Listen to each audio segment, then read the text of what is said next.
The good news, job satisfaction hit a 36-year high in 2022, and unemployment is down to 3.4%. And all that satisfaction tends to be people who switched jobs during the pandemic and people who have a remote hybrid type work situation where some in the office and some remotely. So that's all good news. The bad news is it's not going to last. It's not going to last for a couple of reasons. Number one, we know that recession is coming, that unemployment is predicted to go up at least a percentage point.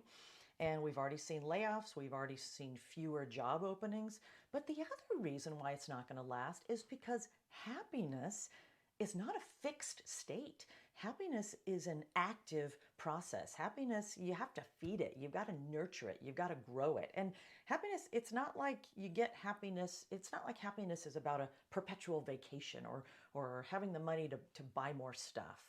Ultimately, they say happiness, real happiness, especially happiness at work, requires a combination of purpose and challenge and growth. And the good news is that when you do these and when you rise to the occasion with these three, you actually look really good to your employer. First, if you want to be happier at work, get in touch with the purpose of what you're doing. Even if you really like what you're doing, if you just keep doing it and keep doing it and keep doing it, and the focus is just on the doing, it can become dull. And the spark really comes from the connection between what you're doing and why it's important. So I recommend that you think of 3 tasks that you've done today, and then examine each one of those tasks one by one and look at, okay, what does this task accomplish? What does that result in? What does that lead to? So for example, you got a spreadsheet. You got 2 spreadsheets in front of you, and your job is to reconcile the numbers. Well, if you just say, that's what I'm doing right now, I'm just reconciling the numbers, that is going to pull your energy down. So what you want to do is ask yourself, okay, the task is reconcile the numbers.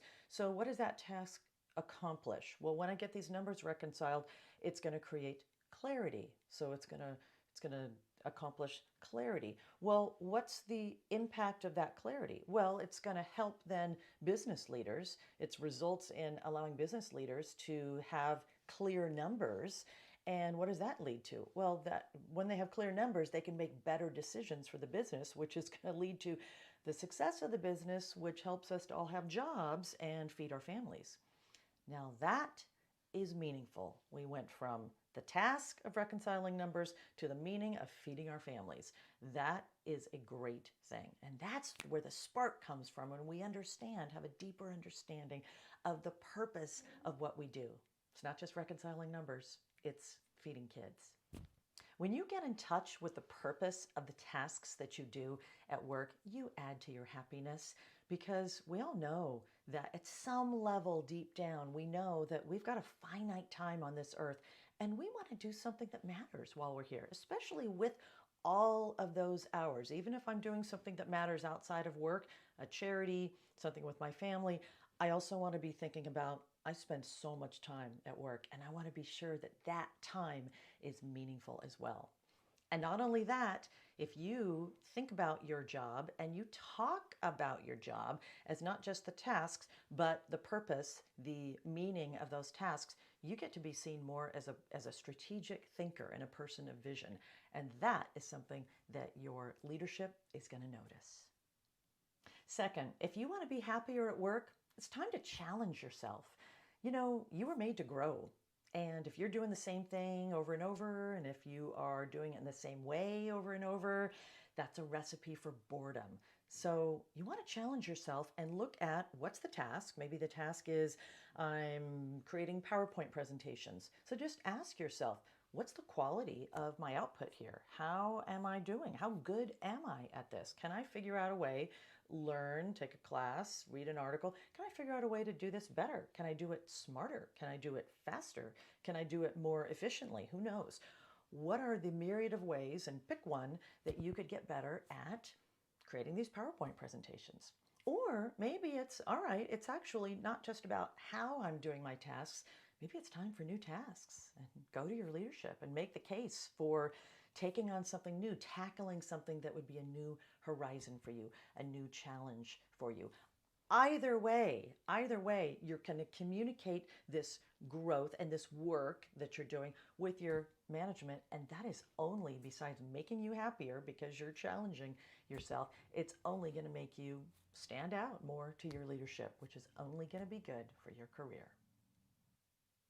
Third, to be as happy as you can be at work, you ultimately want to be on a growth trajectory. So, yes, you want to be growing your skills, improving your current skills, and then expanding your skill set. But beyond that, you want to, at some point, go for a promotion.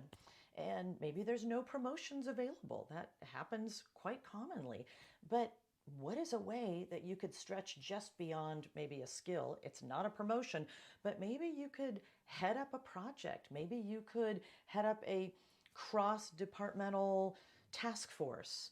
Whatever it is, it's time to, if you have mastered what you're doing and you're starting to get on the board side, then yes, you want to work on skills, expand skills. But when you've done that and you've done that, then it's time to go to your leadership and to make the case that, hey, promotion, it's time for a promotion. And if there's none of that, then look for something else that you could do that would be really out of your regular scope, that would push you, make you happy because you're growing, and also demonstrate to your leadership that when that next opportunity becomes open, you're someone who's ready to take that leap. So if you want to be happier at work, think about the purpose of your role and the purpose that you accomplish. Think about challenging yourself and look for ways to do that. And then when it's time, step up, speak up to your leadership about what does that next level look like for you in your career. All in all, this is going to add to your happiness, and it's also going to help you to stand out more to your leaders, which is only going to be good for your career.